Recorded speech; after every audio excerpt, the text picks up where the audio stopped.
नमस्कार दोस्तों, आज की कहानी का शीर्षक है शैतान के 3 सोने के बाल। बहुत पुराने समय की बात है। एक बहुत गरीब औरत ने एक सुंदर बेटे को जन्म दिया।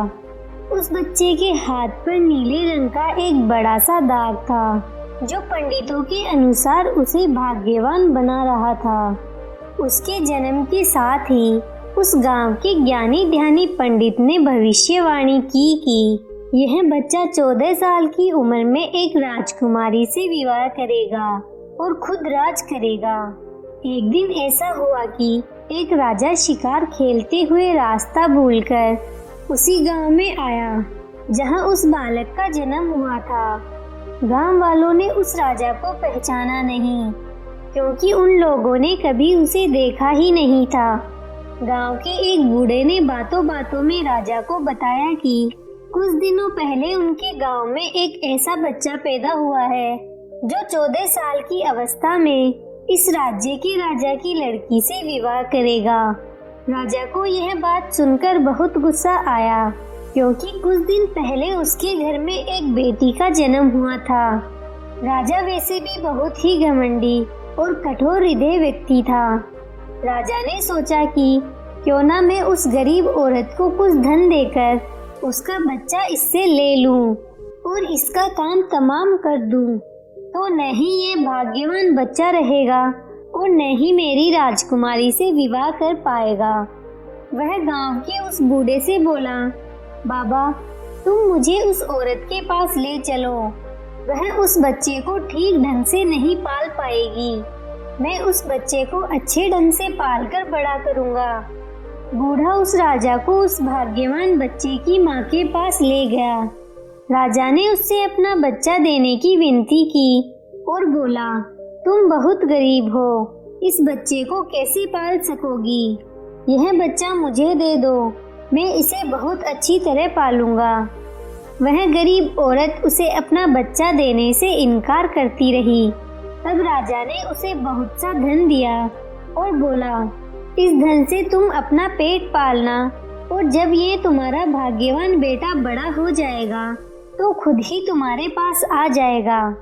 गरीब माँ ने सोचा, क्योंकि यह बहुत ही भाग्यशाली बच्चा है, इसीलिए यह अमीर आदमी इसे लेने मेरे घर आ पहुँचा है। शायद यही ईश्वर की इच्छा है। बहुत सोच विचार के बाद उस गरीब औरत ने अपना बच्चा राजा को दे दिया। राजा ने उस बच्चे के लिए एक लकड़ी का संदूक खरीदा और उस संदूक में डालकर बहते हुए पानी में छोड़ दिया। उसने सोचा कि दम घुटने से बच्चा इस संदूक के अंदर ही मर जाएगा। वह यह सोचकर मन ही मन बहुत खुश हो रहा था कि उसने अपनी प्यारी सी बेटी को उस अनचाहे पति से बचा लिया। मारने वाले से बचाने वाला बड़ा होता है। यही उस बच्चे के साथ भी हुआ। वह लकड़ी का संदूक बहते बहते एक पंचक्की में जाकर अटक गया। उस पंचक्की पर काम करने वाले नौकर ने जब वह लकड़ी का बक्सा देखा तो बहुत खुश हुआ। उसने सोचा कि उस बक्से में जरूर ढेर सारा धन होगा। उसने पानी में घुसकर इस संदूक को बाहर निकाला। जब उसने संदूक को खोला तो देखा कि गंदे से कपड़े पहने एक बच्चा उसमें सो रहा था। नौकर ने सोचा कि यह बच्चा मेरे किस काम का, क्यों न मैं इस बच्चे को पंचक्की के मालिक के पास ले जाऊं। वह जरूर इसे अपने पास रख लेगा, क्योंकि उसका अपना कोई बच्चा नहीं है। ऐसा सोचकर वह नौकर उस बच्चे को अपने मालिक के पास ले गया। पंचक्की का मालिक उस बच्चे को देखकर बहुत खुश हुआ। उसने सोचा कि शायद ईश्वर ने उसकी पत्नी की प्रार्थना सुन ली और इस बच्चे को उसके पास भेज दिया। उन दोनों पति पत्नी ने बड़े प्यार और लगन से उस बच्चे को पालना शुरू किया। जैसे जैसे वह बच्चा बड़ा होता गया, उसके चेहरे पर तेज आता गया। उसे कोई भी देखता तो देखता ही रह जाता। एक दिन एक घटना ऐसी घटी जिसने उस बच्चे के जन्म के समय की भविष्यवाणी को सच्चा सिद्ध कर दिया। राजा किसी काम से उसी रास्ते से बाहर जा रहा था जिस रास्ते पर वह पंचक्की थी। रास्ते में अचानक बहुत बड़ा तूफान आ गया तो राजा को उसी पंचक्की के पास रुकना पड़ा। राजा ने उस सुंदर से युवक को दुकान पर बैठे देखा तो उस पंचक्की के मालिक से पूछा, क्या यह तुम्हारा बेटा है?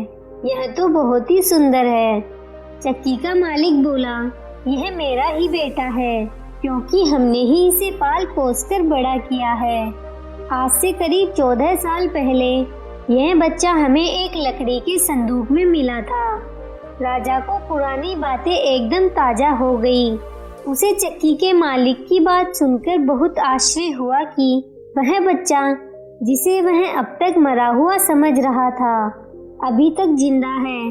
उसने उस लड़के को खत्म करने की तरकीब फिर सोची।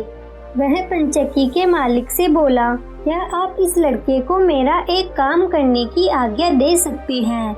मैं रानी के पास एक पत्र भिजवाना चाहता हूँ। यह पत्र बहुत ही जरूरी है। मैं इस काम के लिए इसे सोने के 2 सिक्के दूंगा।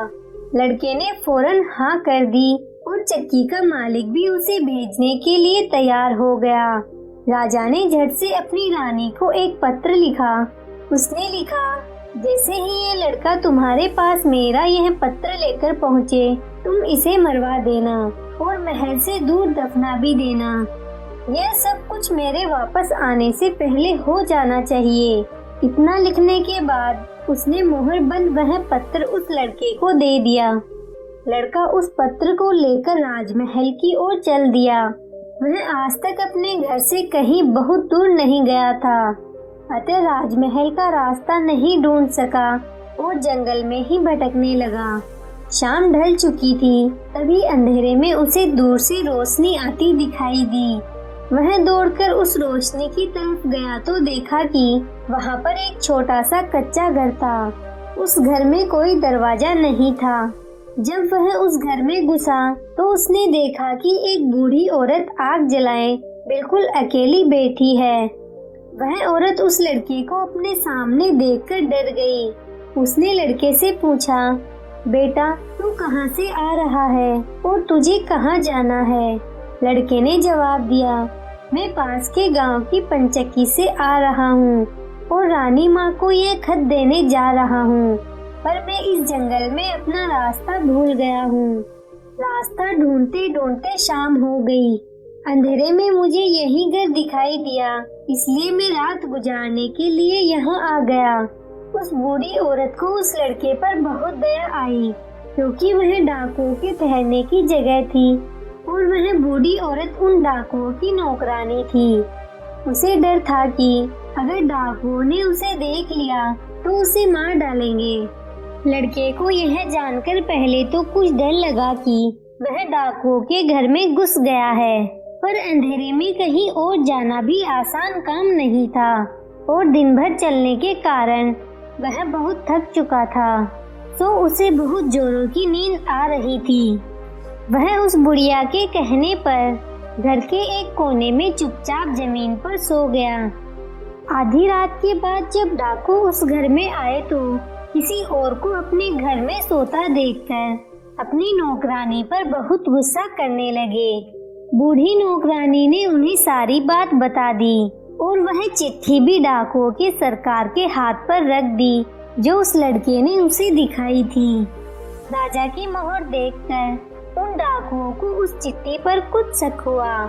सरदार ने बड़ी सावधानी से उस चिट्ठी को खोलकर पढ़ा तो सोते हुए उस लड़के पर उसे बहुत तरस आया। उसने उस चिट्ठी को फाड़ दिया और एक दूसरी चिट्ठी उसमें रख दी। उस चिट्ठी में लिखा था, जैसे ही यह लड़का राजमहल में पहुँचे तुम इस लड़के से अपनी राजकुमारी का विवाह कर देना। यह काम मेरे वापस आने से पहले ही पूरा हो जाना चाहिए। यह खत उन्होंने उस लड़के के सामने रख दिया और सुबह होने से पहले ही डाकू वहां से चले गए। सुबह जब वह लड़का सोकर उठा तो उस बूढ़ी ने उसे कुछ जलपान कराया। फिर वह लड़का राजमहल की ओर चल पड़ा। राजमहल पहुंचकर उसने वह खत रानी माँ तक पहुंचा दिया। रानी ने जब खत पढ़ा तो उसे बड़ा आश्चर्य हुआ कि राजा ने यह कैसी आज्ञा दी है। एक अनजान लड़की से वह अपनी राजकुमारी का विवाह कर दे। खत पर राजा की मोहर लगी हुई थी, अतः यह कोई धोखा भी नहीं हो सकता। राजा के वापस आने से पहले ही उसने अपनी बेटी का विवाह इस लड़के के साथ करना था। रानी ने लड़के को अपने पास बुलवाया। उसका भोला भाला और सुंदर चेहरा उसे बहुत पसंद आया और उसने अगले ही दिन उससे अपनी बेटी का विवाह कर दिया। लड़का राजकुमारी के साथ सुख से उस महल में ही रहने लगा। कुछ महीनों बाद राजा वापस अपने राजमहल में आया तो उस लड़के के बारे में जानने के लिए बहुत उत्सुक था, पर उसे जब यह पता लगा कि रानी ने राजकुमारी का विवाह उस लड़के से करवा दिया है तो उसे बहुत गुस्सा आया। जिस बात को वह नहीं होने देना चाहता था, उसकी पत्नी ने वैसा ही कर दिया। उसने अपनी पत्नी से वह खत मांगा। राजा ने उसमें उस लड़के से राजकुमारी के विवाह की बात लिखी देखकर हतप्रभ रह गया। उसे लड़के पर शक हुआ कि वह पढ़ा लिखा है, जरूर रास्ते में खत बदल दिया होगा। उसने लड़के को अपने पास बुलवाया और उसे सच्चाई बताने की आज्ञा दी।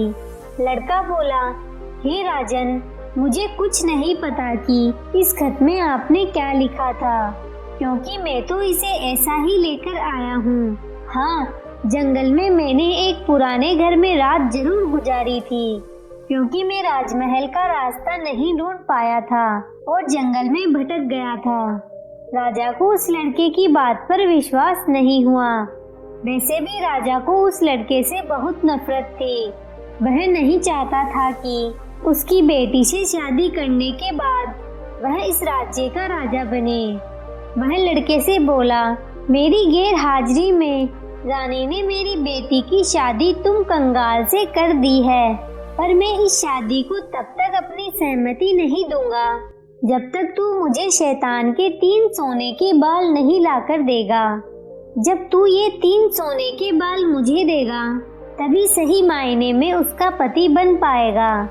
राजा ने ऐसी असंभव शर्त इसलिए रखी थी कि 3 सोने के बाल ढूंढते ढूंढते ही यह लड़का कहीं मर खप जाएगा। इसी प्रकार उसे इस लड़के से अपने आप छुटकारा मिल जाएगा। अब लड़के के आगे राजा की आज्ञा का पालन करने के अलावा कोई और रास्ता नहीं था, क्योंकि अगर वह राजा की आज्ञा का उल्लंघन करेगा तो भी राजा उसे मरवा देगा। इससे अच्छा है कि बाहर जाकर ढूंढने पर शायद वह 3 सोने के बाल लाने में सफल हो जाए। वह अगले दिन अंधेरे ही शैतान के सोने के बाल ढूंढने निकल पड़ा। चलते चलते वह एक बड़े शहर में पहुंचा। शहर की सीमा पर एक बड़ा सा गेट था, जिसपे वह एक बड़े शाही पहरा दे रहा था। सिपाही ने उस लड़के से पूछा, यहाँ तुम्हारा क्या काम है? क्या तुम कुछ समझते और जानते हो?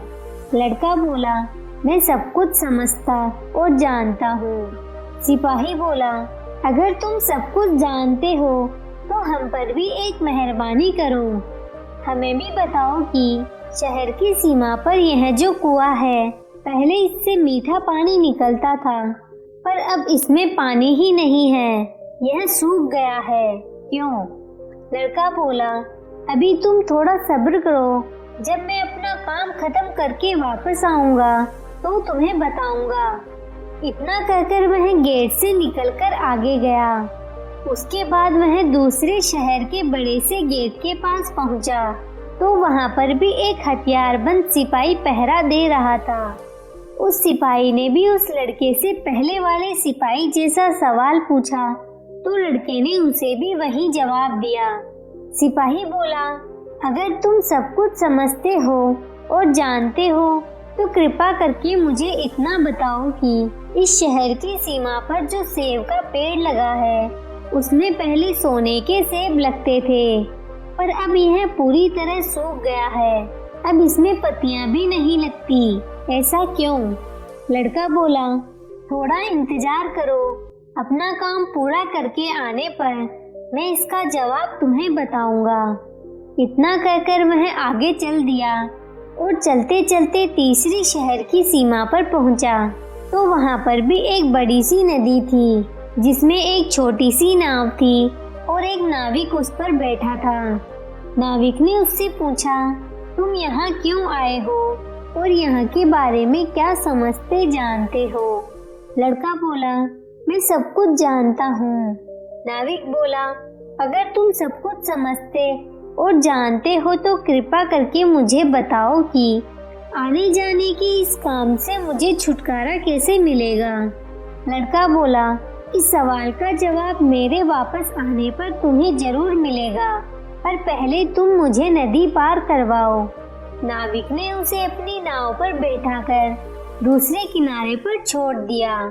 जैसे ही वह नदी के दूसरे किनारे पर गया, उसे वहां नीचे की ओर जाने वाला कच्चा और अंधेरा सा रास्ता दिखाई दिया।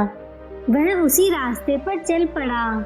काफी नीचे पहुंचने पर उसे एक बूढ़ी औरत आंगन में बैठी हुई दिखाई पड़ी। जैसे ही उसने उस घर में प्रवेश किया तो उस बूढ़ी औरत ने उससे पूछा, अरे बच्चे, तू कौन है और यहाँ पर क्यों आया है? तुझे पता नहीं कि यहाँ पर शैतान रहता है? लड़का बोला, मैं ठीक जगह पर आ गया हूँ। अब तुम मेरी सहायता करो। मुझे शैतान के सिर के 3 सोने के बाल चाहिए, नहीं तो मुझे मेरी पत्नी वापस नहीं मिलेगी। बूढ़ी औरत बोली, बेटा, यह तो तेरी बहुत बड़ी मांग है। इसे पूरा करना इतना आसान नहीं है। जब राक्षस घर वापस आकर तुझे यहाँ देखेगा तो कच्चा ही चबा जाएगा, इसलिए मुझे ही तेरी रक्षा करनी पड़ेगी। उस बूढ़ी औरत को लड़के पर तरस आ गया। उसने चीता बनाकर उसे अपने स्कर्ट की चुन्नटों में छुपा लिया। लड़का बोला, बूढ़ी माँ, मुझे आपसे 3 सवालों के जवाब भी पूछने हैं। पहला सवाल है, एक कुआं जिसमें से पहले शरबत की तरह मीठा पानी निकलता था, आजकल क्यों सूख गया है? दूसरा सवाल है, एक सेब का पेड़ जिस पर पहले सोने के सेब लगते थे, अब उस पर पत्ते भी नहीं लगते, वह पेड़ क्यों सूख गया है? तीसरा सवाल है, एक नाविक को क्यों हमेशा इधर से उधर जाना पड़ता है, उससे इससे छुटकारा क्यों नहीं मिलता? बूढ़ी धाय माँ बोली, ये तीनों बड़े कठिन सवाल हैं। इन सवालों के जवाब भी हमें राक्षस से ही मिल सकते हैं। मैं तेरे लिए यह कोशिश भी जरूर करूँगी, पर अब तू चुपचाप छुप जा, नहीं तो जिंदा नहीं बच सकेगा। शाम को राक्षस घर पहुँचा। अंदर घुसते ही उसने शोर मचाना शुरू कर दिया। मुझे अपने घर में किसी मनुष्य की गंध आ रही है। आज जरूर कुछ गड़बड़ है। यहाँ कौन आदमी आया था? इतना कहकर उसने पूरे घर में झांक कर देखा, पर उसे कोई भी मनुष्य नहीं दिखा। उसकी धाय माँ उस पर गुस्सा करने लगी और बोली, अभी कुछ देर पहले ही तो मैंने पूरा घर साफ किया है, मुझे तो यहाँ कोई मनुष्य नहीं दिखाई दिया। तेरी नाक में ही मानस गंध घुस गई है। चुपचाप आराम से बैठ और भोजन कर। राक्षस को जब कोई मनुष्य नहीं मिला तो उसे अपनी धाय माँ की बात पर विश्वास करना पड़ा। वह चुपचाप खाना खाकर वही जमीन पर बिछी हुई बड़ी सी चटाई पर लेट गया। लेटते ही उसे नींद आ गई। उसकी धाय माँ भी आज उसके पास बिछी दूसरी चटाई पर लेट गई, क्योंकि आज उसे उस राक्षस के बालों से उसके सोने के 3 बाल तोड़ने थे। जब राक्षस नींद में जोर जोर से खर्राटे लेने लगा तो धाय माँ ने उसके सिर से सोने का एक बाल उखाड़ लिया। राक्षस दर्द से कर्रा उठा। ओ माँ, तू यह क्या कर रही है? मेरे बाल क्यों खींच रही है? धाय माँ बोली, बेटा, मैंने अभी भयंकर सपना देखा तो डर के मारे तेरे बाल पकड़ लिए। राक्षस बोला, ऐसा कौन सा सपना था जिससे तू इतना डर गई? बूढ़ी धाय माँ बोली, मैंने सपने में देखा कि बाजार वाला कुआं जिससे शरबत निकलता था अब सूखा पड़ा है। इसमें किसका कसूर है? राक्षस बोला, इसे सिवाय मेरे कोई नहीं जानता। उस कुएं के नीचे एक बड़ा सा पत्थर है और उसी पत्थर के नीचे एक बड़ा सा मेंढक रहता है। अगर उस बड़े से मेंढक को मार दिया जाए तो उस कुएं से फिर से शरबत निकलना शुरू हो जाएगा। इतना कहकर राक्षस फिर जोर जोर से खर्राटे भरने लगा। धाई माँ को जब विश्वास हो गया कि राक्षस पूरी तरह से सो गया है तो उसने उसके सिर से सोने का दूसरा बाल उखाड़ लिया। राक्षस फिर जोर से चीखा, ओ माँ, यह तू क्या कर रही है? धाई माँ बोली, बेटा बुरा मत मान, मैंने फिर से एक अजीब सा सपना देखा था, तभी डर के मारे तेरे बाल मेरे हाथ में आ गए। राक्षस ने पूछा, ऐसा कैसा सपना था जिससे तू इतना डर गई थी? बूढ़ी माँ बोली, मैंने सपने में देखा कि उस राज्य की सीमा पर जो सेब का एक पेड़ है, जिस पर पहले सोने के सेब लगते थे, अब सूख गया है। इसके सूखने का क्या कारण है? राक्षस बोला, इस पेड़ की जड़ में एक चूहा रहता है जो इसकी जड़ों को काटता रहता है। अगर उस चूहे को मार दिया जाए तो वह पेड़ फिर से सोने के सेब देने लगेगा। पर अब तू मुझे अपने सपनों से परेशान मत कर, मुझे चैन से सोने दे। इतना कहकर थोड़ी देर बाद वह राक्षस फिर जोर जोर से खर्राटे लेने लगा। जैसे ही बूढ़ी माँ को लगा कि राक्षस सचमुच सो गया है तो उसने तीसरी बार सोने का बाल उखाड़ लिया। अब तो राक्षस गुस्से से आग बबूला हो गया और धाई माँ को खरी खोटी सुनाने लगा। धाई माँ उसे शांत करने की कोशिश करने लगी, फिर बड़े प्यार से बोली, बेटा मैं इन अजीब अजीब सपनों का क्या करूं? अभी अभी मैंने फिर से एक अजीब सपना देखा। राक्षस बोला, ऐसा कौन सा सपना देखा? जल्दी कह, मुझे जोर से नींद आ रही है। बूढ़ी माँ बोली, मैंने सपने में देखा कि मुझसे एक नाविक शिकायत कर रहा था कि उसे हर समय इधर से उधर जाना पड़ता है। उसे इससे छुटकारा क्यों नहीं मिलता? इसमें उसका क्या कसूर है? राक्षस बोला, वह नाविक मूर्ख है। जिस दिन वह किसी और आदमी के हाथ में अपना चंपू दे देगा, उसे हर रोज के आन जान से छुटकारा मिल जाएगा। इतना कहकर राक्षस फिर से अपनी चटाई पर लेट गया और खर्राटे लेने लगा। अब धाई माँ ने उस लड़के को अपनी स्कर्ट से निकाला और उसे 3 सोने के बाल देकर बोली, अपने तीनों सवालों के जवाब तो तू सुन चुका है, अब ये ले 3 बाल और तुरंत यहाँ से भाग जा। लड़के को असली रूप में करने के बाद धाई माँ ने झटपट उसे घर से बाहर निकाल दिया। लड़के ने हृदय से उसको धन्यवाद दिया और अपने ससुर के राज्य की ओर चल पड़ा। रास्ते में उसे फिर वही नाविक पहरा देते हुए दोनों सिपाही मिले। नाविक ने जब उसे दूसरी ओर उतारा तो वह लड़का बोला, तो अपना यह चप्पू किसी और के हाथ में दे देना, तभी तुम्हें इस रोज रोज के आन जान से छुटकारा मिल जाएगा। जब सिपाही को उसने उसके प्रश्न का उत्तर बताया तो उसने बहुत सा धन एक गधे पे लादकर उस लड़के को इनाम के रूप में दिया। वह उस धन से लदे हुए गधे को लेकर जब पहले सिपाही के पास पहुंचा तो उसे भी उसके प्रश्न का उत्तर बताया। उस सिपाही ने भी बहुत सा धन एक गधे पर लादकर उसको इनाम दिया। अब वह सोने के 3 बाल और 2 गधों पर ढेर सारा धन लेकर अपने ससुर के पास पहुंचा तो उसे देखकर राजा हैरान रह गया। तीनों बाल और धन से भरे हुए 2 गधों को देखकर राजा ने उससे पूछा, तुम्हें यह इतना ढेर सारा धन कहाँ से मिला?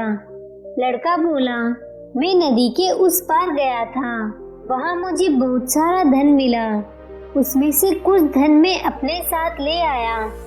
राजा को लालच आ गया। वह लड़के से बोला, क्या मैं भी नदी के उस पार से तुम्हारी तरह कुछ धन ला सकता हूँ? लड़का बोला, क्यों नहीं, उस नदी के नाव पर एक नाविक बैठा है जो अपने नाव से आपको उस पार ले जाएगा, पर आप उसका चप्पू उससे लेकर नाव को खुद चलाएंगे। तो नदी की दूसरी ओर पहुंचकर ढेर सारा धन ले आएंगे। लालची राजा इतना सुनकर नदी की ओर चल पड़ा। वहाँ सचमुच ही एक छोटी सी नाव पर एक नाविक बैठा था। राजा उस नाविक के पास गया और उसके हाथ से उसका चप्पू लेकर खुद नाव चलाने लगा। अब उस नाविक को रोज के आने जाने से छुटकारा मिल गया। राजा को उस नाविक की जगह हर समय नाव पर इधर से उधर जाने की सजा मिली। आपको ये कहानी कैसी लगी? नीचे कमेंट करके हमें जरूर बताइएगा। अगर आपको कहानी पसंद आई हो तो अपने दोस्तों के साथ जरूर शेयर करें और ऐसी ही प्यारी कहानियाँ सुनने के लिए हमारे YouTube चैनल को सब्सक्राइब करें। धन्यवाद।